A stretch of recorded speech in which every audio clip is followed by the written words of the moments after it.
ভাই ভালো আছেন? জি আলহামদুলিল্লাহ।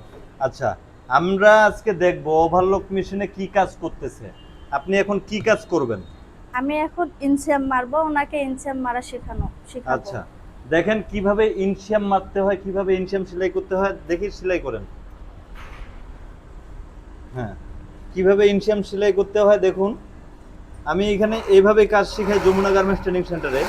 তাই আপনারা যারা দূর দূরান্ত থেকে আসতে চান, যমুনা গার্মেন্টস ট্রেনিং সেন্টারে কাজ শিখতে চান, চলে আসতে পারেন যমুনা গার্মেন্টস ট্রেনিং সেন্টারে। যমুনা গার্মেন্টস ট্রেনিং সেন্টারের ঠিকানা যমুনা গার্মেন্টসের পশ্চিম পাশে হাজীবাসার শপিং কমপ্লেক্সের নিচতলা, বাগবাড়ি মোড়, হেমায়েতপুর, সাভার, ঢাকা।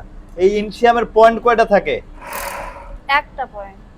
ইনশিয়ামের পয়েন্ট কোনো জায়গায় 3টা থাকে, কখনো একটা থাকে। ইনশিয়ামের পয়েন্ট হচ্ছে এই 2টা মার্ক মিলাইতে হবে। 2টা, এই যে ইনশিয়ামের যে ব্যাগিউব এবং মাউথ ক্লোজ, ঠিক আছে, ব্যাগ রাইজ এবং মাউথ ক্লোজ যে ইয়াটা আছে, এটাকে পয়েন্ট মিলাইতে হবে। কথা বুঝছেন? এই যে এখানে, এই যে দেখছেন এখানে মিলছে, হ্যাঁ, এভাবে মিলাই সেলাই করতে হবে।